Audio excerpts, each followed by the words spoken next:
To start deploying your Commvault environment, you will need to download the software binaries. You can get these from two places. The first method is via the support portal. Click the Download tile to access the platform release and maintenance downloads. You can also access these by clicking Downloads and Packages in the upper right corner. Releases are broken down into long-term support, which have a 3-year lifespan, and innovation releases, which have a 1-year lifespan.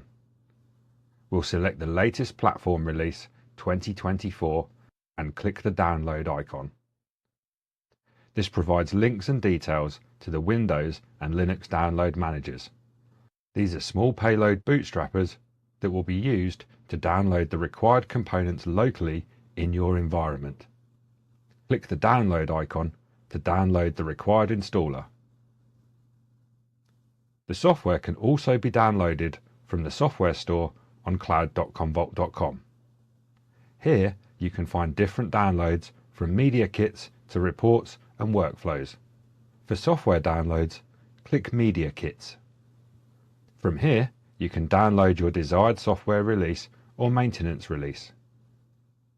Click Download on the required installer, select to download the Windows and Linux bootstrappers, and your software will download, ready to install.